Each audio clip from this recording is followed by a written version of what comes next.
उपराष्ट्रपति के निर्वाचन में राज्य विधानमंडल के सदस्य हिस्सा लेते हैं। ये कथन सही है गलत है? गलत है। निर्वाचित नहीं बोले हैं, राज्य विधानमंडल के सभी सदस्य बोले हैं। ये सही है गलत है? गलत है, क्योंकि राज्य विधानमंडल उपराष्ट्रपति के निर्वाचन में हिस्सा नहीं लेते हैं, सिर्फ लोकसभा और राज्यसभा के सदस्य हिस्सा लेते हैं। किस अनुच्छेद में ये कहा गया है, तुम बताओ, किस अनुच्छेद में कहा गया है कि मंत्रियों की नियुक्ति राष्ट्रपति के द्वारा की जाएगी? 75 के 1 में, और प्रधानमंत्री की नियुक्ति 75 के 1 में ही। ठीक है, नियुक्ति शब्द आ जाए तो 75-1, अगर पद आए तो 74। ठीक है। किस अनुच्छेद में ये कहा गया है कि अगर 6 माह के अंदर कोई मंत्री 75 के 5 में? ठीक है, चलो कहां तक बोला देखें, 89 तक। किस अनुच्छेद में कहा गया है कि भारत सरकार की कार्यकारी कार्रवाई जितनी भी होगी सब राष्ट्रपति के नाम से होगी? 77। ठीक है। राज्यसभा की संरचना किस अनुच्छेद में वर्णित है? 80। लोकसभा की 81। देखो, अगर अभी कोई ये बोलोगे कि याद नहीं हुआ है, ये याद नहीं हो रहा है, तो कोई दूसरा विकल्प नहीं है, एक ही विकल्प है कि याद करना पड़ेगा। ठीक है, अगर यहाँ पढ़ के याद अभी भी नहीं हो रहा है, तब हम मेरे हाथ से बाहर का चीज है। राज्यसभा का कार्यकाल किस अनुच्छेद में वर्णित है? 83 के 1 में, और लोकसभा का 83 के 2। राज्यसभा के सदस्यों का कार्यकाल कौन बताएगा? तुमको आई थी उस दिन? नहीं आई थी, तुम भी नहीं आई थी, तुम बताओ। राज्यसभा के सदस्यों का कार्यकाल 6 वर्ष होता है। ये कथन सही है गलत है? सही है। और राज्यसभा का कार्यकाल? राज्यसभा का कार्यकाल अनंत काल तक है। ठीक है, सदस्यों का कार्यकाल 6 वर्ष सही है। ठीक। वर्तमान में भारत में कितने सत्र होते हैं? 3। लेकिन संविधान के हिसाब से कम से कम कितने होने चाहिए? 2। सत्र के शुरू होने से लेकर अगले सत्र के शुरू होने के बीच 6 महीना का अधिकतम अवधि हो सकता है। सही है गलत है? गलत है। सही क्या होगा? सत्र के समाप्त होने के दिन से लेकर अगले सत्र के शुरू होने के बीच का दिन 6 माह होना चाहिए। अब ये क्वेश्चन वही समझा होगा जिसका कान और दिमाग दोनों क्लास में खुला रहता है। जिसका दिमाग कुछ और कहीं और सोच रहा होगा, उसको ये कुछ पल्ले ही नहीं पड़ा होगा क्या बोले हैं। पल्ला पड़ा कितना लगोगे जी? 1 2, बस, वेरी गुड। इसीलिए तो सबका नौकरी भी नहीं लग सकता है, कारण यही है ना। क्लास में कान खुला रखोगे और दिमाग भी खुला रखोगे तभी समझ में आएगा चीज। चलो, क्या हुआ? क्या बोल रहा है? चलो अब आज का शुरू करते हैं। अच्छा, कल हम लोग आखिरी किए थे 89, जिसमें हम लोग राज्यसभा के सभापति और उपसभापति के पद की चर्चा किए थे। अब इस जगह से लेकर 100 तक के अंदर में जो है बहुत इंपॉर्टेंट नहीं है, लेकिन हाँ एग्जाम में कई बार पूछा गया है तो हम लोग याद रखेंगे। 100, इसके बाद डायरेक्ट जो इंपॉर्टेंट है वो कौन सा है? 100। 89 में जो पढ़े हो राज्यसभा का सभापति और उपसभापति, सेम यही चीज लोकसभा के लिए भी तुमसे पूछा जाएगा। तो लोकसभा का सभापति और उपसभापति का चर्चा 93 में किया गया। किसमें किया गया है?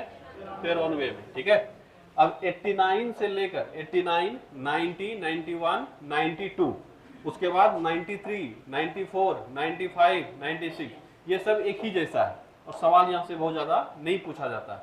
इस जगह 4 अनुच्छेद है जो कि पढ़ना है, बहुत अधिक इंपॉर्टेंट नहीं लेकिन पढ़ना है। पहला तो पद हो गया, राज्यसभा का सभापति और उपसभापति का पद किसमें? 89 में। लोकसभा का सभापति और उपसभापति का पद किसमें? 93 में। किसमें? 93 में। बीच में एक छूटा हुआ नजर आ रहा है, वो भी कभी कभी पूछा जाता है और पूछा गया है, इसीलिए हम पढ़ा रहे हैं, नहीं तब छोड़ देते। कहा यह जाता है जैसे पद हो गया 89 में, राज्यसभा का सभापति या उपसभापति का पद डिफाइन हो गया, अब उसको हटाने का भी तो प्रक्रिया होगा। उसके कार्य भी तो होंगे, कुछ शक्तियां होंगे, यही सब वर्णित किया गया है। एक अनुच्छेद जो तुमसे एग्जाम में पूछा जाता है वह है 92। कौन सा है? 92। पूछा जाता है कि अगर राज्यसभा के सभापति या उपसभापति को हटाने की प्रक्रिया चल रही हो तो क्या वह पद पर बैठा रहेगा? आंसर है नहीं। जैसे मान लो, इसका बड़ा बारीकी से इसको समझना, राज्यसभा के अध्यक्षता से वो नहीं हटेगा। जैसे मान लो अभी राज्यसभा के अध्यक्ष कौन है? धनखड़ साहब, जगदीप धनखड़, यही नाम है ना, ठीक है, जो कि हमारे उपराष्ट्रपति हैं। ये अभी राज्यसभा के अध्यक्ष हैं। अगर इनको हटाने की प्रक्रिया शुरू होगी तो क्या ये उस समय में राज्यसभा के अध्यक्ष रहेंगे कि नहीं रहेंगे? आंसर है रहेंगे। राज्यसभा के अध्यक्षता के पद से वो त्याग अभी नहीं दिए हैं, क्योंकि अभी कार्रवाई शुरू होनी है, शुरू हुई है, समाप्त नहीं हुआ है, ठीक है। तब ये पढ़ क्यों रहे? वो उस समय में गद्दी पर नहीं बैठेंगे। जैसे राज्यसभा के अध्यक्ष को हटाने की प्रक्रिया यानी आज बिल लाई गई है, तो इस बैठक की अध्यक्षता राज्यसभा अध्यक्ष नहीं करेंगे। कौन करेगा? उपाध्यक्ष करेगा। समझ में आया? जब तक ये कार्रवाई चल रहा है तब तक हम पीठासीन नहीं होंगे। मेरा असिस्टेंट है, यानी जो क्या बोल सकते हो उपाध्यक्ष है, वो अध्यक्ष के रूप में कार्य करेगा। और यही सेम चीज अगर उपाध्यक्ष के अगेंस्ट लाया जाएगा तो अध्यक्ष अध्यक्षता करेगा। समझ में आया? तो अनुच्छेद 92 फिर से सुन लो एक बार।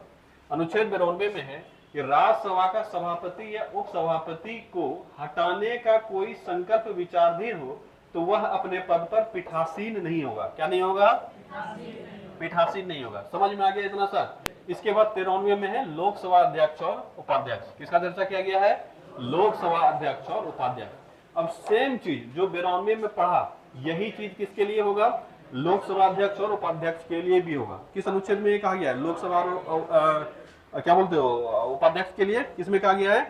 96। किसमें? 96। ये चार जो अनुच्छेद अभी पढ़ा है, चारों एक जैसा है, खाली यही अंतर रखना है कि एक राज्यसभा के लिए और एक लोकसभा के लिए। 89, 92, उसी तरह से 93 और 96, ये चारों एक ही जैसा है। 89 में राज्यसभा का अध्यक्ष का पद, 93 में लोकसभा के अध्यक्ष का पद। 92 में राज्यसभा के अध्यक्ष या उपाध्यक्ष को हटाने की प्रक्रिया के दौरान वह पद पर नहीं बैठेगा। और 96 में क्या है? लोकसभा के अध्यक्ष और उपाध्यक्ष को हटाने के समय में, हटाने की प्रक्रिया के दौरान ये गद्दी पर नहीं बैठेगा। क्या ये चारों क्लियर हुआ? देखो, फर्स्ट बार में बहुत अधिक प्रेशर नहीं डालना है इस पर। जो पहली बार अभी पढ़ रहे हो, पढ़ना तो है ही है। जिसका दिमाग तेज है वो तो सब साथ में याद करते जाओगे, लेकिन जिसको लग रहा है कि हम याद नहीं कर पा रहे, तो ये सबको थोड़ा सा सेकेंड गियर में रखेंगे। पहला राउंड में जितना बोले कि ये बहुत इंपॉर्टेंट है, उसको अच्छे से याद करना है। उसके बाद सेकंड राउंड में, जैसे कल बताओगे, कल बोलोगे लगभग सारा इंपॉर्टेंट ही है। जैसे 77, 78, 79, 80, 81, ये सब इंपॉर्टेंट है, सब पूछा जाता है। 83, 85, ये सब एग्जाम में ऐसा नहीं कि बिना पढ़े तुम चले जाओगे और एग्जाम पास कर जाओगे, नहीं, ये सब पढ़ना ही पड़ेगा। ठीक वैसे ही आज का जो सबसे इंपॉर्टेंट होगा वो 100 से स्टार्ट होगा। कहां से स्टार्ट होगा? 100। ये जो 100 है ये काफी इंपॉर्टेंट है, तो हम लोग ज्यादा फोकस इस पर करेंगे जो पहली बार पढ़ रहे हो। इसको तो 100% याद रखना है, लेकिन इससे पहले भी पढ़ के याद रखने का प्रयास करना। ठीक है, चलो। एक है सांसदों का शपथ। किसका शपथ है? सांसदों का शपथ। पहले ये सब तो पूछता भी नहीं था, लेकिन अब पूछने लगा है और दिमाग में रखना पड़ेगा तुमको। हम लोग इससे पहले जो पढ़े थे, यहाँ अक्सर बच्चा गलती करता है, हम लोग जिससे पहले पढ़े थे 75-4, क्या पढ़े थे? 75-4 याद है? 75-4 में क्या था? मंत्री परिषद का शपथ। यही से कंफ्यूजन शुरू होता है, तो वहां मंत्रियों को शपथ दिलाने का प्रावधान है। और 99 में सांसदों को, 99 में किसका है? सांसदों को शपथ दिलाने का प्रक्रिया है। अब देखो, तुम्हारी नोट्स में हो सकता है बहुत कुछ इसमें नहीं होगा जो लिखा रहे होंगे।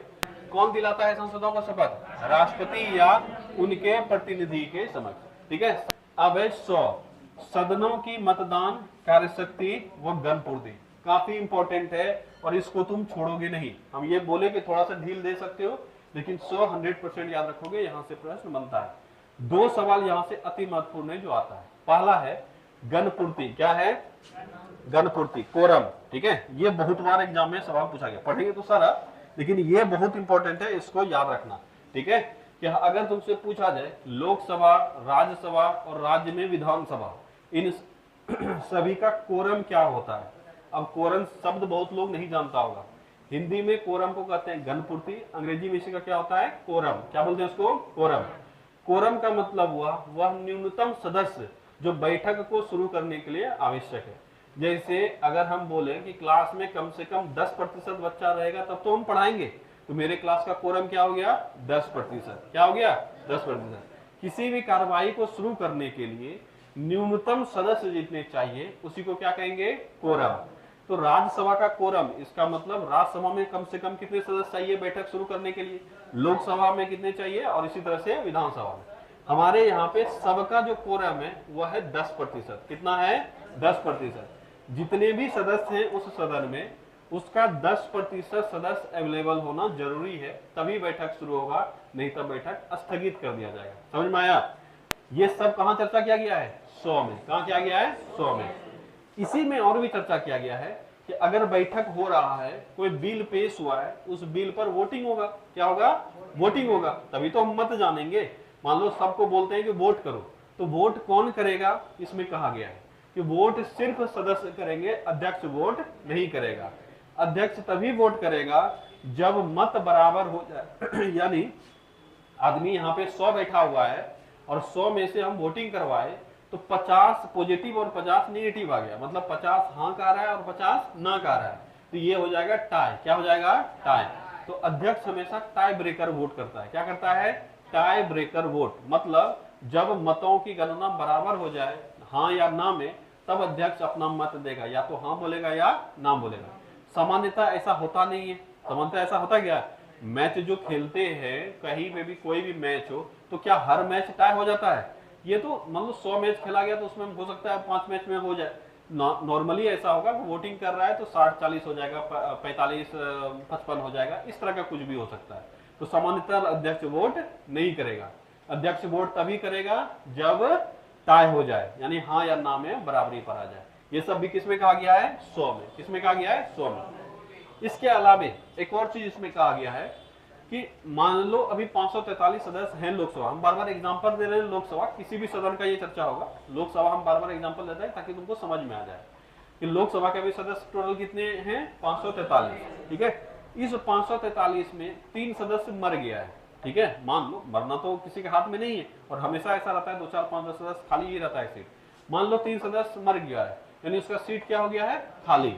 अब ये खाली जब तक है सीट, क्या तब तक कार्रवाई चलेगी कि नहीं चलेगी? अब ये बड़ा सवाल है ना कि 3 आदमी है ही नहीं, आप उसको अब्सेंट नहीं मान सकते हैं। अगर अब्सेंट मानेंगे तो इसका मतलब वो अवेलेबल है, जब वो अवेलेबल ही नहीं है तो आप अब्सेंट कैसे मानेंगे? इस पर विचार किया गया, बोला गया नहीं, जो है ही नहीं उसको हम मानेंगे ही नहीं। समझ में आया? यानी अगर कोई सीट रिक्त भी है, उन रिक्तियों के बावजूद संसद अपना कार्य निरंतरता से करता रहेगा, उसका कोई फर्क उस पर नहीं पड़ेगा। समझ में आ गया? ये नहीं कह सकते हो एक आदमी मर गया है तो जब तक हम चुन नहीं लेंगे अगला आदमी तब तक कोई भी कार्रवाई नहीं चलेगी, ऐसा नहीं कर सकते। जो मर गया सो मर गया, सीट वैकेंट हो गया तो हो गया। अभी वर्तमान सिचुएशन में देखेंगे, जितना है उसमें से हम लोग बात करेंगे। समझ में आ गया पूरा चीज? ये भी किसमें कहा गया है? 100 में। एक एक करके सबको देख लेते हैं। सबसे अधिक इंपॉर्टेंट इसमें जो एग्जाम में पूछा जाता है वो क्या है? कोरम। क्या है? कोरम। कोरम कितना है? 1/10 यानी 10%। कितना है? 10% सदस्य। ठीक है, जिस भी सदन का कोरम पूछे, सबका कोरम यही है। कभी पूछ लेता है कि बताओ राज्य विधानसभा का कोरम कितना है, किसी का भी कोरम पूछे, अगर पॉलिटी पढ़ रहे हो, कोरम 1/10 कर देना। कितना करोगे? 1/10, 1/10। इसी को क्या बोल सकते हैं? 10%। ठीक है, या तो 1/10 लिखेगा या 10% लिखेगा, दोनों बराबर है। कहीं का भी पूछे, अगर संसद का कोरम पूछे, किसमें होगा? 100 में। किसमें होगा? 100 में। अभी आएंगे 100 के 3 में होगा, 4 में होगा, किसमें होगा, अभी आते हैं। ठीक है, एक एक करके सब देखते हैं। तो 100 के 1 में है मतदान से संबंधित। 100 के 1 में क्या है? मतदान। ये भी याद रखना जरूरी है। 1 2 3 4 जहां हम लिखाएंगे कि ये याद रखना जरूरी है, इसका मतलब वो एग्जाम में पूछा जा चुका है और पूछ रहा है। ठीक है, तो 100 के 1 में क्या है? मतदान। 100 के 1 में क्या है? मतदान। मतदान का डेफिनेशन भी बता दिए कि सामान्यतः कौन मतदान नहीं करेगा? अध्यक्ष मतदान नहीं करेगा, अध्यक्ष के अलावे सभी करेंगे जो उपस्थित हैं। जब वोट समान हो जाए, मतलब टाई हो जाए वोट, तभी अध्यक्ष मतदान करेगा। ये सब किसमें कहा गया है? 100 के 1 में। अगर पूछा जाए मतदान संबंधी रूल किसमें है? अनुच्छेद 100 के 1 में। 100 के 1 में। 100 के 2 में क्या कहा गया है? कि सदन में रिक्तता के बावजूद सदन कार्य करेगा। अभी तो यही बताए थे, अगर कोई सीट रिक्त हो जाता है, खाली हो जाता है, इसके बावजूद भी सदन की कार्रवाई चलती रहेगी। इसमें कहा गया है 100 के 2 में, ठीक है। और 100 के 3 में कहा गया है, अच्छा इसमें एक और बात कहा गया है, 2 में एक और बात कहा गया है कि मान लो सदन के कार्रवाई के दौरान, अभी लिखो मत, अभी सिर्फ सुनो अच्छे से, और अगर कुछ ऐसा लगे कि हम 1-2 वर्ड ऐड कर सकते हैं तो ही करना, क्योंकि लिखने के चक्कर में रहोगे तो समझ में नहीं आएगा, लिखोगे रूम में जाके तो दोबारा रिकॉल होगा, अच्छे से पढ़ भी पाओगे, ठीक है। अभी से सुनने पे ध्यान। 100 के 2 में एक और बात कहा गया है, अब इस पर एक विवाद उठा, और बढ़िया है सवाल, इससे सवाल पूछा भी गया है, ठीक है। सामान्यतः ये सब सवाल नहीं पूछा जाता, लेकिन जब एक अच्छे एग्जाम में बैठोगे तो कहीं कहीं पूछ लेता है। हम लोग पढ़ रहे हैं तो पढ़ते ही चल जाएगी, और बहुत डिफिकल्ट चीज है नहीं। एक डाउट ये हुआ कि मान लो जो रिक्त हो गया पद, उसका तो कोई दिक्कत नहीं है, लेकिन एक आदमी, अब 550 आदमी कहीं पर बैठ रहा है, उसमें एक तो मान लो कोई इलीगल आदमी घुस गया, ठीक है। मान लो इसका टेनर 6 महीनों तक ही था, ये कहीं का सदस्य बना नहीं और ये बैठक में हिस्सा ले लिया लोकसभा के बैठक में, और ये वोटिंग भी कर दिया, मान लेते हैं, ठीक है। तो क्या अब ये तो गड़बड़ कैंडिडेट है, ये तो घुसपैठिया है, तो क्या कार्रवाई को रद्द कर दिया जाए या कार्रवाई वैलिड होगा? कौन सा कार्रवाई वैलिड होगा? इसको रद्द कर दिया जाएगा, इसको फाइन किया जाएगा, इसको पेनल्टी लगेगा, लेकिन कार्रवाई रद्द नहीं होगा। अब होगा ना, विचार तो यही होना चाहिए। 100 के 3 में क्या कहा गया है? कोरम। 100 के 3 में कोरम, 100 के 3 में कोरम, और कोरम कितना होता है? उस सदन का 1/10 सदस्य, यानी 10% सदस्य। और 100 के 4 में कहा गया है कि कोरम के अभाव में बैठक को स्थगित किया जा सकता है, किसके द्वारा? अध्यक्ष के द्वारा। ये कोरम जब नहीं पूरेगा, अभी तुरंत हम लोग कोरम बनाए थे, 54 कोरम चाहिए, 54 सदस्य चाहिए बैठक को शुरू करने के लिए, नहीं आया 54 सदस्य, मान लो 40 सदस्य आया तो 1 घंटा तक इंतजार करेंगे, जितना उनका इच्छा होगा अध्यक्ष महोदय का, उसके बाद वो बोलेंगे आज का बैठक निरस्त हो रहा है। तो याद तो अभी पढ़ना तो सब है, पर 2 अच्छे से याद रखोगे जो एग्जाम में पूछा जाता है, एक है 100 का 3 और दूसरा है 100 का 1। इस दोनों में भी सबसे इंपॉर्टेंट कौन है? 100 का 3। कौन है? 100 का 3। मतलब यही समझ लो, जिस तरह से पहले बोले कि कभी भी उठा के पूछे बताओ कोरम किसमें? 100 का 3, फटाक से निकलना चाहिए। भूल जाओ 102, भूल जाओ 104, लेकिन 100 का 3 याद रहना चाहिए। ये 100% याद हो जाए, उसके बाद 100 का 1। मतदान किसमें? 100 के 1 में। कोरम किसमें? 100 का 3। याद हो गया? चलो अब बढ़ते आगे। संसद के सदस्यता के लिए अयोग्यता, कि सरकार में लाभ के पद पर होना एक अयोग्यता है, ये किस अनुच्छेद में वर्णित है? ठीक है, तो किस अनुच्छेद में वर्णित है? सबसे पहले तो अयोग्यता है किस अनुच्छेद में? 102 में। किसमें है? 102 में। संसद सदस्यता के लिए अयोग्यता किस अनुच्छेद में वर्णित है? 102। किसमें वर्णित है? 102। किसमें वर्णित है? 102। 102 और 103 इस दोनों में अयोग्यता है। 102 और 103 में क्या है? अयोग्यता। 103 में है अयोग्यता के संबंध में अंतिम निर्णय राष्ट्रपति का होगा। देखो अनुच्छेद पढ़ा रहे, इसका मतलब ये नहीं खाली नंबर याद रखना चाहिए, जो फैक्ट बता रहे हैं। जैसे यहाँ तुमसे पूछ लेगा कोरम कितना हुआ? 10%। तो अनुच्छेद पढ़ने का मतलब है पॉलिटी का लगभग 60% पोर्शन कवर हो जाना। ठीक है, अनुच्छेद जो बच्चा शुरू से लेकर आखिरी तक पढ़ा है, अब जब चैप्टर पढ़ाएंगे तो बहुत कम चीज ऐसा होगा जो तुमको नया सीखना है, क्योंकि लगभग चीज तो यहाँ सीख लियो, बस इसी को एलाबोरेट करना है। ठीक है, तो याद रखोगे यहाँ से 103, पहले 102 से 103 पे आ गए तो 103 बता देते हैं। 103 में कहा गया है कि संसदों का अयोग्यता संबंधी अंतिम निर्णय कौन लेगा? राष्ट्रपति। कौन लेगा? राष्ट्रपति। इसको और ज्यादा एलाबोरेट किया जा सकता है कि राष्ट्रपति, एक ऑप्शन दे देगा राष्ट्रपति और दूसरा देगा राष्ट्रपति चुनाव आयोग के परामर्श पर। क्या आंसर हो जाएगा? राष्ट्रपति चुनाव आयोग के परामर्श पे। तो दोनों सवाल एग्जाम में, अच्छा बात यह है कि पूछा जा चुका है। ठीक है, तो दोनों अच्छे से याद रखोगे। लेकिन संसद की अयोग्यता कैसे कैसे है, कैसे अयोग्य हो सकता है, इसका वर्णन किया गया 102 में। किसमें किया गया है? 102। अब इसमें 2 पढ़ना है, 102 का 1 और 102 का 2। ठीक है, इसमें 2 अलग अलग पोर्शन है, 102 का 1 और 102 का 2। 102 का 1 में सामान्य रूप से कुछ अयोग्यताएं लिखी हुई है। ठीक है, कि कैसे कोई अयोग्य हो सकता है। अगर तुमसे पूछा जाए कि कोई भी कंडीशन डाल के पूछा जाए, ये सब कंडीशन डाल के कि किस अनुच्छेद के तहत कोई सांसद अयोग्य हो सकता है, इसमें से ये सब कंडीशन डाल देगा। तो किसके तहत? 102 के 1 के तहत। क्वेश्चन बदल गया है। पहले अगर पूछा जाएगा कि संसद के अयोग्यता संबंधी अनुच्छेद कौन सा है? 102। कौन सा है? 102। कंडीशन डाल दिया कि भारतीय नागरिक अगर कोई नहीं है तो यह किस अनुच्छेद के तहत अयोग्य है, 102 के 1 के तहत। किसके तहत? 102 के 1। अब जो कभी क्वेश्चन फेस ही नहीं किए हो, जो क्वेश्चन कभी बनाए ही नहीं हो, उसको हो सकता है ये सब जटिल लग रहा होगा, लेकिन जो क्वेश्चन बनाए हुए उसको ये सब बारीकी समझ में आएगा। ठीक है, इसीलिए बोलते हैं सेट बनाओ, सेट बनाना जरूरी है। ठीक है, 100 के 2 में कहा गया है कि कोई व्यक्ति अयोग्य होगा, 4 कंडीशन दिए हुए हैं, इन चारों कंडीशन के अलावे जो संसद कंडीशन बनाएगा उसके तहत भी अयोग्य हो सकता है। तो पहला है सकारात्मक सरकार में लाभ के पद पे होना। क्या है पहला? सरकार में लाभ के पद पर होना। जैसे 19 वाला में बताए थे ना कि 19(1) के ए में, यही ना बताए थे, 19(1) के ए में, 19(1) के बी में, वैसे ही 102 के 1 के ए में क्या कहा गया है? सरकार में लाभ के पद पर नहीं होना चाहिए। हम लोग कीवर्ड है लाभ का पद। ठीक है, तो सरकार में लाभ के पद पर अगर है तो अयोग्य हो जाएगा। बी में कहा गया अगर वो पगलवा है, ठीक है, मानसिक रूप से विक्षिप्त है, यानी मेंटल स्टेबिलिटी नहीं है उसके पास, पगलवा है कर रहा है, तो वो भी सांसद नहीं बन सकता। सोचो हो कि लगभग 5-7 लाख लोगों का प्रतिनिधि है वो, और ऐसे ऐसे करके घूम रहा है, तो कैसा लगेगा? ठीक है, इसीलिए मानसिक रूप से पढ़ा लिखा नहीं हो चलेगा, लेकिन मानसिक रूप से विक्षिप्त नहीं हो। उसके बाद है दिवालिया। दिवालिया समझते हो? आजकल ये बड़ा चर्चे में रहा है पिछले 5 सालों से। ठीक है, हाँ, विजय माल्या हो जाए, नीरव मोदी हो जाए, बेचारा मोदी के कारण राहुल गांधी का सदस्यता भी चला गया था। ठीक है, दिवालिया का मतलब क्या हुआ? बैंकरप्ट, अंग्रेजी में इसको बैंकरप्ट कहते हैं। मतलब हो गया कि तुम बैंक से पैसा ले तो लिया पर देने में असमर्थ है। क्या ऐसे लोग कभी भी सांसद बन सकते हैं? तो नहीं बन सकते। जिसको बैंकरप्ट घोषित कर दिया गया है वह सांसद नहीं बन सकता। यही कहा गया है 102 के 1 के सी में। किसमें कहा गया है? सी में।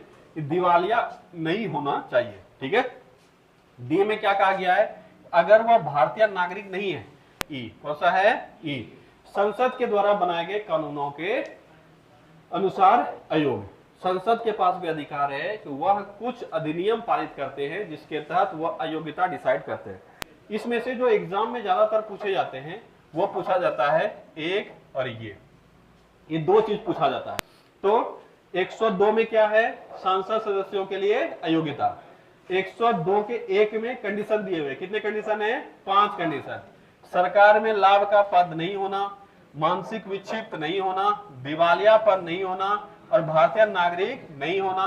मतलब ये क्या होना ठीक है, सरकार में लाभ के पद पर होना तब अयोग्य होगा ना, मानसिक विक्षिप्त होना तब अयोग्य होगा, दिवालियापन होना तब अयोग्य होगा, भारतीय नागरिक नहीं होना तब अयोग्य होगा, या नहीं तो संसद के द्वारा बनाए गए कानून के अनुसार अयोग्य घोषित हो सकता है। किसमें कहा गया ये सब? 102 के 1 में। सामान्यतः अभी सिर्फ इतना भी याद रखोगे 102 के 1 में ये सब कहा गया है तो काम चल जाएगा। ठीक है, 102 के 2 में क्या है? ये काफी इंपॉर्टेंट है। 10वीं अनुसूची के तहत अयोग्य। ये कई बार एग्जाम में पूछा गया डायरेक्ट। 102 का 2, 10वीं अनुसूची बताए थे, दल बदल बताए थे ना। 10वीं अनुसूची में क्या पढ़ाए थे? दल बदल बताए थे कि अगर तुम, हाँ, किस वर्ष जोड़ा गया? 50वां संविधान संशोधन, 52वां संविधान संशोधन 1985। ठीक है, ये जोड़ा गया 10वीं अनुसूची, और इसी के तहत ये कहा गया कि अगर कोई आदमी चुनाव संपन्न होने के बाद दल बदल करता है, मतलब अपना दल छोड़ के किसी और दल में जाता है, तब उसका सदस्यता क्या होगा? निरस्त हो सकता है। और ये निरस्त होने का जो फैसला करता है वो करता है अध्यक्ष। कौन करता है? अध्यक्ष, सदन का अध्यक्ष। ठीक है, तो याद रखोगे अनुच्छेद 102 के 1 में 5 कंडीशन है, इसके तहत वह अयोग्य घोषित हो सकता है। लेकिन अनुच्छेद 102 के 2 में यह कहा गया है कि दल बदल के तहत अयोग्य घोषित अध्यक्ष कर सकता है। किसमें कहा गया है? 102 के 2 में। बहुत इंपॉर्टेंट है, याद रखोगे। अनुच्छेद 103 में कि सांसदों के अयोग्यता संबंधित अंतिम निर्णय लेता कौन है? राष्ट्रपति लेता है। किसके सलाह पर? चुनाव आयोग के सलाह पर। ठीक है, चलो इसके बाद है संसद, उसके सदस्य एवं उसके समितियों का विशेषाधिकार। स्पेशली इसमें उसके सदस्यों का विशेषाधिकार सब पढ़ना है तुमको। ठीक है, संसद मतलब संसद भवन में जो भी कार्रवाई चल रहे हैं उसके लिए एक स्पेशल कानून है हमारे संविधान में। इसमें से मुख्य रूप से संसद में आते कौन है? सांसद लोग। कौन आते हैं? सांसद लोग। तो हम लोग एक लाइन में इसको बोल देंगे, पढ़ना तो यही है पर एक लाइन में बोल देंगे, सांसदों का विशेषाधिकार। क्या बोलेंगे? सांसदों का विशेषाधिकार। ये है अनुच्छेद 105 में। किसमें है? अनुच्छेद 105। एक में कहा गया है, ये याद नहीं रखना, एक दो ज्यादा, संसद में अभिव्यक्ति की स्वतंत्रता, संसद में कही गई बात पर कानूनी कार्रवाई नहीं होगी। क्या समझ में आ गया 105 पूरा? अगला है समान विधेयक के संबंध में 160। समान विधेयक 160, ठीक है। समान विधेयक कहां लिखे? समान विधेयक के संबंध में कौन सा अनुच्छेद है? 160। अभी जब चैप्टर पढ़ाएंगे बताएंगे विधेयक कई प्रकार के होते हैं। सामान्य रूप से जान लो दो तीन नाम, जैसे हो गया धन विधेयक। क्या हो गया? धन विधेयक। एक हो गया वित्त विधेयक, एक हो गया संशोधन विधेयक। क्या होता है? संशोधन विधेयक, ठीक है। एक हो गया सामान्य विधेयक। अब ये सब क्या है, ये सब चर्चा करेंगे चैप्टर में भी जब विधेयक पढ़ाएंगे, ठीक है। उस विधेयक को पारित करने का तरीका भी अलग अलग होता है। हम लोग अभी चर्चा कर रहे हैं सामान्य विधेयक पर। किसका चर्चा कर रहे हैं? अगर तुमसे पूछा जाए कोई भी सामान्य विधेयक है, अब क्या होता है सामान्य विधेयक, ये सब अलग से हम लोग देखेंगे। कोई भी सामान्य विधेयक आता है, उसको कैसे पारित करवाया जाएगा, कैसे लाया जाएगा, इसकी चर्चा किस अनुच्छेद में? 107 में। सामान्य विधेयक 107, सामान्य विधेयक 107, सामान्य विधेयक 107। अब है संयुक्त बैठक। संयुक्त बैठक का मतलब हुआ क्लास ए, सेक्शन ए और सेक्शन बी दोनों को मिलाकर बैठक करेंगे। क्या करेंगे? दोनों को मिलाकर। इसी को क्या कहेंगे? संयुक्त बैठक। तो हमारे यहाँ भी दो सेक्शन है, एक है लोकसभा, दूसरा क्या है? राज्यसभा। दोनों का संयुक्त बैठक बुलाया जाता है राष्ट्रपति के द्वारा। किसके द्वारा? राष्ट्रपति के द्वारा। अगर पूछा जाए कि संयुक्त बैठक कौन बुलाता है? कौन बुलाता है? राष्ट्रपति। कौन बुलाता है? राष्ट्रपति। लेकिन इस संयुक्त बैठक का अध्यक्षता कौन करता है, यह पूछा जाए तो लोकसभा अध्यक्ष। कौन करता है? लोकसभा अध्यक्ष। अब ये जो संयुक्त बैठक होगा, ये संयुक्त बैठक कब बुलाया जाता है, इसके लिए एक दो कंडीशन है, याद रखोगे। और किस मुद्दे पर नहीं बुलाया जा सकता है ये भी है, ठीक है। उसको अभी हम लोग देखेंगे। किस अनुच्छेद में कहा गया है? 108 में। किसमें कहा गया है? 108, ठीक है, 108। सामान्य विधेयक किसमें है? 107। सामान्य विधेयक 107, सामान्य विधेयक 107। सामान्य विधेयक को पारित करने के लिए 50% से अधिक वोट चाहिए जो अवेलेबल है। जितना सदस्य अवेलेबल है उसका 50% से अधिक वोटिंग मिल जाता है। जैसे मान लो टोटल मिनिमम कितना सदस्य चाहिए था? 54। उस दिन मान लेते हैं कि 54 ही आया है, ठीक है, 54 ही सदस्य आया है, तो क्या सामान्य विधेयक पारित हो सकता है? आंसर है हाँ, हो सकता है। कितने लोग को वोटिंग की आवश्यकता पड़ेगी? 50% से अधिक। 54 का आधा कितना हुआ? 54 का आधा 27, ठीक है। 28 वोट मिल जाएगा, जीत जाएगा। समझ में आ गया? इसी को बोलते हैं सामान्य विधेयक, ठीक है। इसकी चर्चा किसमें है? 107। अगर कोई विधेयक लाया गया और उसमें गतिरोध पैदा हो गया, विधेयक इंपॉर्टेंट है, तब संयुक्त बैठक बुलाया जाएगा 108 के तहत। तो याद रखना इसका 3 कंडीशन है कि दूसरे सदन द्वारा विधेयक अस्वीकार कर दिए गए हैं, लेकिन विधेयक इंपॉर्टेंट है तो एक बार संयुक्त बैठक बुलाया जा सकता है, ठीक है। विधेयक में किए गए संशोधन, अब ये क्या मामला है? संशोधन विधेयक नहीं है, विधेयक में किए गए संशोधन है। संशोधन का मतलब एकदम पकड़ के वर्ड नहीं रखना है। संशोधन का मतलब होता है बदलाव। क्या होता है? बदलाव। जैसे नोट्स हम दिए एक बार, इसमें तुमको बोले कुछ फेर बदल करके जो जो तुमको अच्छा लग रहा है वो ऐड करके दे दो, इसमें भी क्या कहेंगे? नोट्स में संशोधन हुआ। जब संविधान में बदलाव करेंगे तो संवैधानिक संशोधन होगा। क्या होगा? संवैधानिक संशोधन। उसका हम लोग क्रम पढ़ते हैं कि कौन सा संशोधन था, लेकिन ये है विधेयक में संशोधन। ये बिल लाया गया, इस बिल का जो तरीका होता है, लोकसभा में अगर लाया गया है, लोकसभा पारित करेगा, किसको भेज देगा? राज्यसभा को। किसको भेज देगा? राज्यसभा।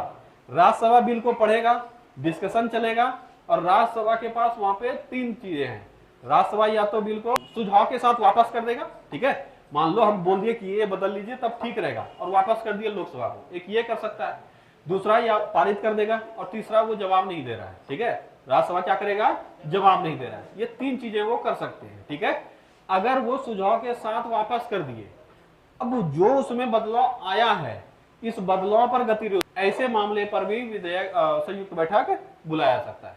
तीसरा है, जो तीसरा कंडीशन बताए थे कि राज्यसभा के पास गया है और वो जवाब नहीं दे रहा है, अगर 6 महीने से अधिक समय तक वो जवाब नहीं दिया है, उस समय में भी आग्रह किया जा सकता है संयुक्त बैठक के लिए। समझ में आया? आग्रह किया जा सकता है, ऐसा नहीं कि होगा ही, आग्रह किया जा सकता है संयुक्त बैठक के लिए, तो वहां भी संयुक्त बैठक बुलाया जाएगा। तो सामान्यतः 3 कंडीशन, इसमें कई कंडीशन है, वो सब अभी नहीं दिमाग लगाना है, सिर्फ 3 ही याद रखना है। तो अगर दूसरे सदन में विधेयक अस्वीकार हो गया तो बुलाया सकता है। विधेयक में किए गए संशोधन पर दोनों सदन जो है वो असहमत हो गया तो किया जाएगा। और दूसरे सदन के पास विधेयक 6 माह से अधिक समय से पड़ा हुआ हो तो भी बुलाया सकते हैं। क्या समझ में आ गया? जब भी संयुक्त बैठक बुलाया जाएगा, इस बैठक में राज्यसभा के भी सदस्य होंगे और लोकसभा के भी सदस्य होंगे, लेकिन अध्यक्षता कौन करेगा? हमेशा लोकसभा का अध्यक्ष। पर ध्यान रखोगे, तुमसे सवाल पूछे जाएंगे संयुक्त बैठक किस अनुच्छेद में है? 108। पहला ये हुआ। दूसरा चीज पूछा जाएगा कि निम्न में से किस विधेयक के लिए संयुक्त बैठक नहीं बुलाया सकता है? तो 2 विधेयक अच्छे से याद रखना, धन विधेयक और संशोधन विधेयक। समझ में आया? धन विधेयक और संशोधन विधेयक के लिए संयुक्त बैठक नहीं बुलाया जा सकता है। काफी इंपॉर्टेंट है, याद रखोगे। ये जो 2 विधेयक है, धन विधेयक और संशोधन विधेयक, इस मामले में संयुक्त बैठक नहीं बुलाया जाता है। देखो, एग्जाम में सवाल वहीं से ज्यादा बनता है जो एक्सेप्शन केस है, वो ज्यादा एकदम हाईलाइटेड क्वेश्चन है, ये सब छूटना भी नहीं चाहिए। संयुक्त बैठक की चर्चा किस अनुच्छेद में? 108। संयुक्त बैठक क्या होता है? लोकसभा राज्यसभा का एक साथ बैठक। बुलाएगा कौन? राष्ट्रपति। अध्यक्षता कौन करेगा? लोकसभा अध्यक्ष। ठीक है। किन मामले में संयुक्त बैठक नहीं बुलाया सकता है? 2 मामले में, धन विधेयक और संशोधन विधेयक। क्लियर हो गया? यानी सामान्यतः सिर्फ सामान्य विधेयक में ही क्या बुलाया जाएगा? क्या बुलाया जाएगा? संयुक्त बैठक। ठीक है, चलो। इसके बाद है अगला धन विधेयक। ये तो काफी इंपॉर्टेंट है, अभी से जो तुम पढ़ोगे 4-5, ये काफी इंपॉर्टेंट है। ठीक है, तो धन विधेयक है 109 और 110। किसमें है? 109 और 110। अब दिख रहा होगा दोनों है, तो एग्जाम में क्या रखेंगे? तो एग्जाम में कीवर्ड याद करेंगे। पूछा है खाली कि धन विधेयक की चर्चा किस अनुच्छेद में की गई है? 110। धन विधेयक की चर्चा किस अनुच्छेद में की गई है? 110। धन विधेयक की चर्चा 110। धन विधेयक के संबंध में विशेष प्रावधान या विशेष प्रक्रिया किसमें? 109। कीवर्ड क्या हुआ? विशेष। कीवर्ड क्या हुआ? विशेष। जब ये विशेष या विशेष का कोई पर्यायवाची शब्द आएगा तभी करोगे 109, या जो विशेषता है ये डाल के पूछ गया तब होगा 109। अगर सिर्फ सामान्य रूप से पूछा है कि धन विधेयक किस अनुच्छेद में वर्णित है? किस अनुच्छेद में? 110। या अगर तुमसे पूछा जाए कि धन विधेयक से संबंधित निम्न में से कौन सा अनुच्छेद है? 109, 110, 109 तथा 110। क्या आंसर होगा? 109 तथा 110। लेकिन धन विधेयक क्या है? ये किसमें कहा गया है? 110 में। धन विधेयक अगर है तो क्या क्या कंडीशन है? ये किसमें है? 109। तो धन विधेयक के कंडीशंस किसमें वर्णित है? 109। धन विधेयक क्या है? किसमें कहा गया है? 110। क्लियर हो गया? कंडीशन क्या क्या है सुनो पहले। धन विधेयक आगे चल के ये चैप्टर में भी जब पढ़ाएंगे तब वहां और क्लियर हम करेंगे कि धन विधेयक, वित्त विधेयक दोनों में क्या अंतर है, धन विधेयक क्या होता है, किसको किसको हम धन विधेयक कहेंगे, ये सब चर्चा करेंगे। फिलहाल हमको फोकस करना है एकदम हाईलाइटेड टॉपिक जहां से सवाल आते हैं। पहला, धन विधेयक के संबंध में जो विशेष प्रावधान है, यहां से क्वेश्चन आता ही आता है। पहला है निर्णय लेगा लोकसभा अध्यक्ष। कौन लेगा? लोकसभा अध्यक्ष। 4-5 बात है जिसको धन विधेयक से संबंधित अच्छे से समझ लो। धन विधेयक सिर्फ लोकसभा में लाया जाएगा। कहां लाया जाएगा? लोकसभा में। कभी भी धन विधेयक राज्यसभा में नहीं लाया जा सकता है। एक कंडीशन बहुत अच्छे से याद रखना, काफी एग्जाम में पूछा जाता है कि धन विधेयक कहां लाया सकता है? लोकसभा में, राज्यसभा में, लोकसभा या राज्यसभा में, और लोकसभा और राज्यसभा में। क्या आंसर होगा? सिर्फ लोकसभा। मतलब सामान्य विधेयक लाया जाने का मतलब ये हुआ कि कहीं पहली बार तो बिल लाया जाएगा। जैसे मान लो हम एक बिल लाते हैं, ठीक है, कि संसद भवन में लुंगी खोलना गैर कानूनी है, ये सामान्य विधेयक हो गया। क्या हो गया? सामान्य विधेयक। तो ये कहां लाया जाएगा? लोकसभा में या राज्यसभा में? अब आंसर करोगे कहीं भी लाया जा सकता है, या तो लोकसभा में या राज्यसभा में। क्लियर हो गया?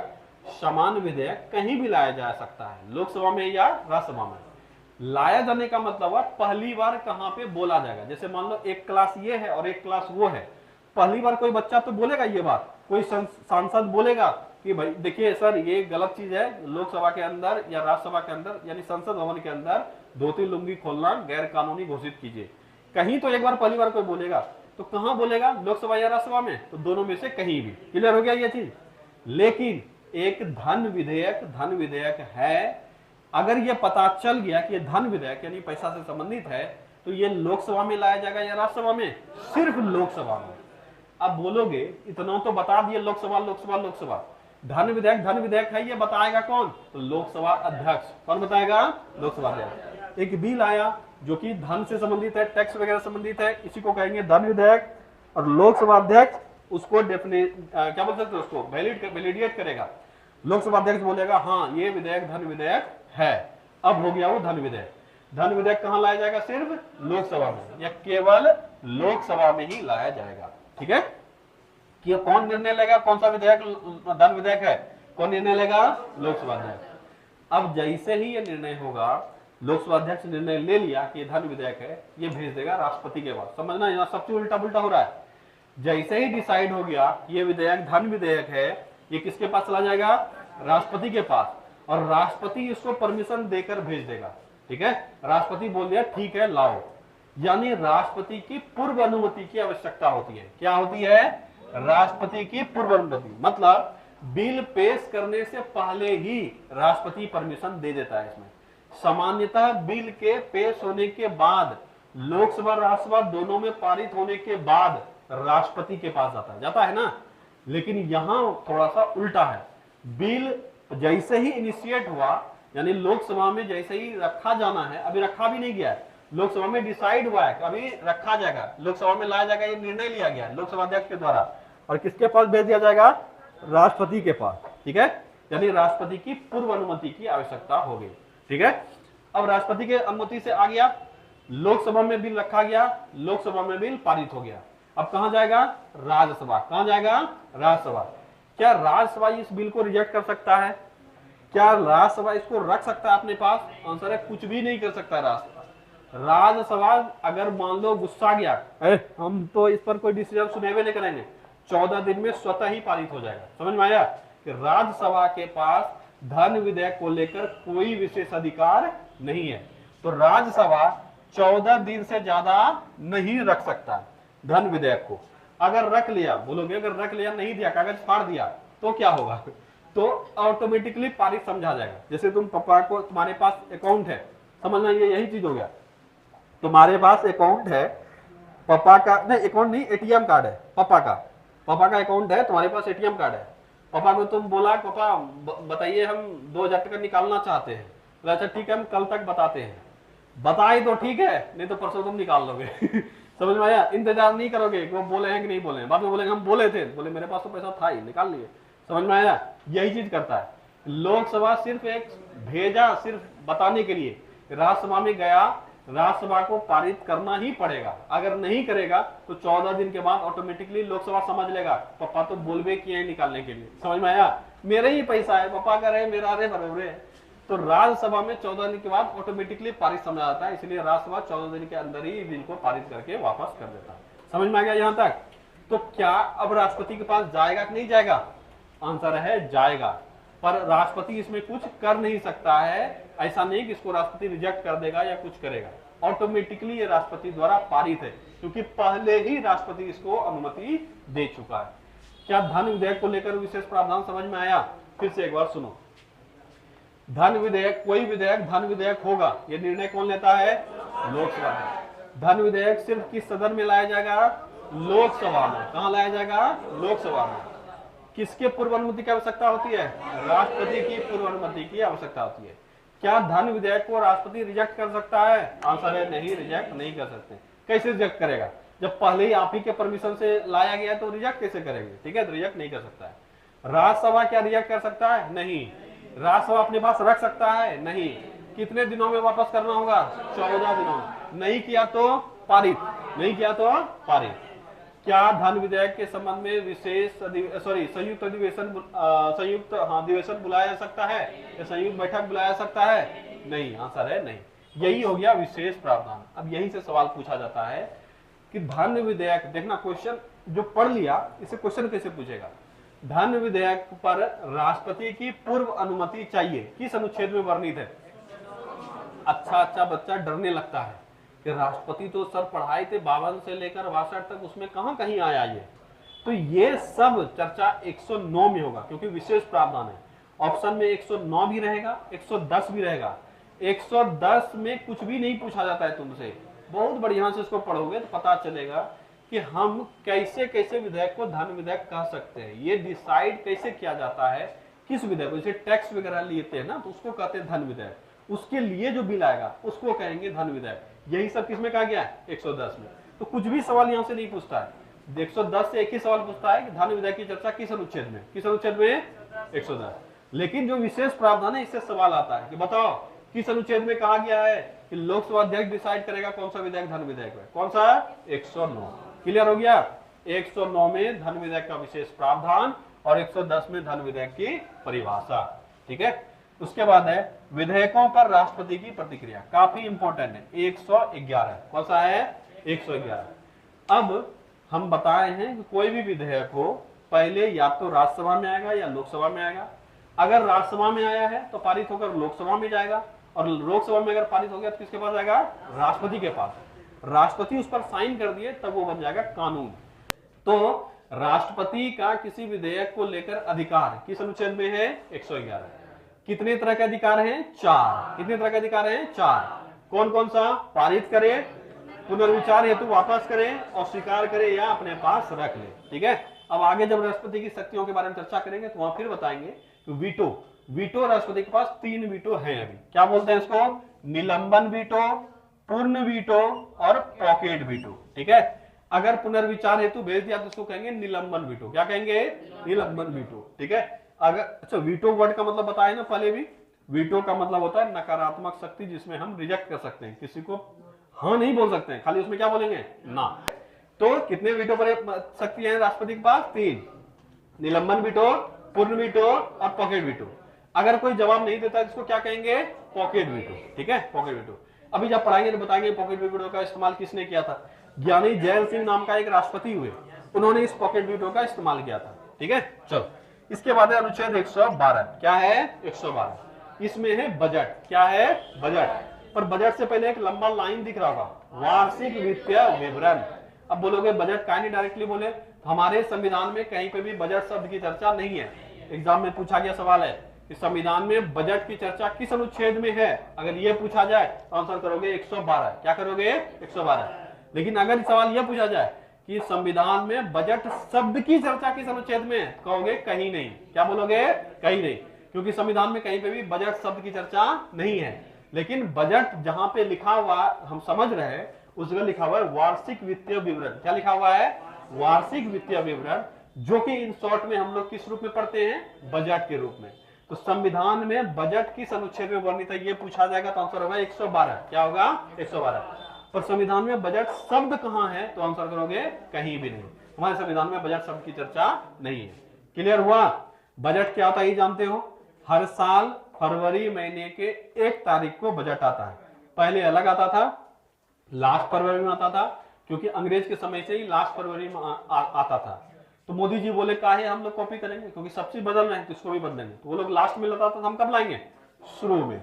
ठीक है। तो अब से 1 फरवरी का आता है, पहले 28 फरवरी का आता था, अब 1 फरवरी। ठीक है। तो बजट कब आता है? 1 फरवरी को हर वर्ष आता है। ठीक है। क्या याद हुआ इतना दूर तक? हाँ, रिपीट करोगे छोड़ दें? कर दें? ठीक है। चलो बताओ, सदन में मतदान किस अनुच्छेद में वर्णित है? 101 के 1 में। क्या अध्यक्ष मतदान करता है?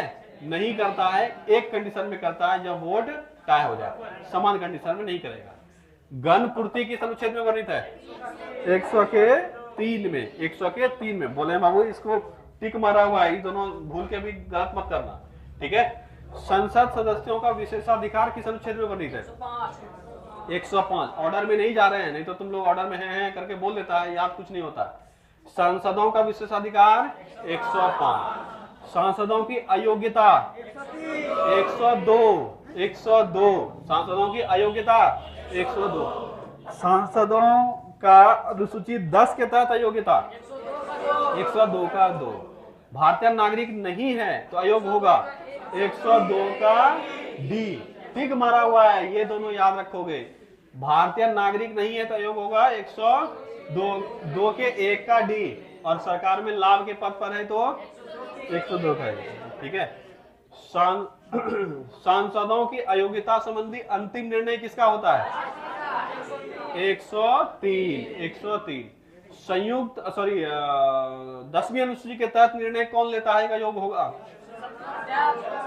हाँ, लोकसभा अध्यक्ष या राष्ट्रसभा अध्यक्ष। ठीक है। समान विधेयक के पारित होने का बात किसमें कहा गया है? 107। समान विधेयक लाया भी जाएगा और पारित भी किया जाएगा 107 के तहत। संयुक्त बैठक की चर्चा किस अनुच्छेद के तहत धन विधेयक पर संयुक्त बैठक बुलाया जा सकता है? किसी अनुच्छेद के तहत नहीं, धन विधेयक पर संयुक्त बैठक नहीं बुलाया जा सकता है। 2 बिल बताएं जो एग्जाम में आएगा, धन विधेयक और संशोधन विधेयक, इस दोनों पर संयुक्त बैठक नहीं बुलाया जा सकता है। धन विधेयक की चर्चा किस अनुच्छेद में है? 110। खाली सवाल पूछेगा धन विधेयक की चर्चा किस अनुच्छेद में है? 110। लेकिन अगर दे दिया कि 109 तथा 110 तो आंसर क्या होगा? 109 तथा 110, क्योंकि चर्चा तो दोनों में है। धन विधेयक की परिभाषा किसमें है? 110। धन विधेयक क्या है ये किसमें कहा गया है? 110। धन विधेयक से संबंधित विशेष उपबंध 109। कितना क्या क्या विशेष उपबंध है? धन विधेयक सिर्फ लोकसभा में लाया जाएगा। धन विधेयक, कोई विधेयक धन विधेयक का निर्णय कौन लेता है? लोकसभा अध्यक्ष। धन विधेयक को क्या राष्ट्रपति की पूर्व अनुमति की आवश्यकता है? क्या राज्यसभा धन विधेयक को 6 महीना रह सकता है? नहीं, 14 दिन के अंदर जवाब देना होगा, नहीं तो स्वतः ही पारित माना जाएगा। अच्छा, क्या सजेशन दे सकता है क्या? आंसर है हाँ। सजेशन माने ना माने ये किस पर डिपेंड करता है? लोकसभा। मान लो धन विधेयक आया है कि टैक्स को 20% कर देना चाहिए जिसका सैलरी 1 लाख है सालाना, ठीक है, उसके लिए। अब राज्यसभा बोला नहीं 20 गलत है, इसको थोड़ा सा 19 कर दीजिए। लोकसभा बोला ठीक है, ला 20% होगा। ठीक है। क्या इस पे कोई निर्णय हो सकता है क्या? राज्यसभा गुस्सा मान सकता है? नहीं, मान लेता तो क्या होता? तो सुझाव दे सकता है राज्यसभा, लोकसभा माने ना माने लोकसभा पे डिपेंड करता है। सामान्यतः नहीं मानता क्योंकि वही तो भेजा है। ठीक है, काहे मानेगा? तो इसमें राज्यसभा का कोई शक्ति है ही नहीं, बस खाली होता है। ठीक है। अगर जैसे मान लो तुम्हारे घर में ऐसे शादी विवाह में होता है, कोई एक तो मुंह फुला के बैठ गया तो शादी नहीं होगा। लड़का मुंह फुला लिया तो दिक्कत है, लेकिन फूफा जी चाची जी बैठे न हो, क्या दिक्कत है? शादी हो रहा है अपने इधर। ठीक है। क्या धन विधेयक पे संयुक्त बैठक बुलाया सकता है? नहीं। किसमें कहा गया है? 109 में। धन विधेयक की परिभाषा होगी, विधेयकों पर राष्ट्रपति का अधिकार 111। क्या क्या कर सकते हैं? कितने चीज कर सकते हैं? 4। पारित कर सकते हैं, सुझाव के साथ वापस कर सकते हैं, रिजेक्ट कर सकते हैं, या अपने पास रख सकते हैं। अगर अपने पास रख लिए तो क्या कहलाएगा? Pocket veto. अस्वीकार कर दिया तो पूर्ण वीटो। क्या कहलाएगा? पूर्ण वीटो। ठीक है। अगर पुनर्विचार हेतु वापस कर दिया तो हाँ, इसको निलंबन वीटो कहेंगे। क्या कहेंगे? निलंबन वीटो। बजट की चर्चा किस अनुच्छेद में? 112। और इसमें से एक भी अनुच्छेद ऐसा नहीं है जिससे एग्जाम में सवाल नहीं आया है, इसलिए बहुत इंपॉर्टेंट है। आज जिसका क्लास छूटा ना, जो पढ़े हुए वो तो ठीक है, जो नहीं पढ़ा हुआ आज जिसका क्लास छूटा, एग्जाम में 100% एक क्वेश्चन उसका छूटेगा। क्योंकि अभी जो ट्रेंड देख रहे हैं, अभी बताते जाएंगे बीच बीच में कहां से अधिक क्वेश्चन पूछ रहा है। हम अगर 5 एग्जाम का क्वेश्चन देखे होंगे, उस 5 एग्जाम में से कम से कम 3 एग्जाम में इन सबसे कोई ना कोई क्वेश्चन पूछता है। या तो डिटेल से पूछ लेगा कुछ, क्योंकि डिटेल भी काफी ज्यादा है, यहाँ दिखाई ना जितना चीज है। ठीक है। या तो अनुच्छेद से पूछ लेगा। ठीक है, चलो।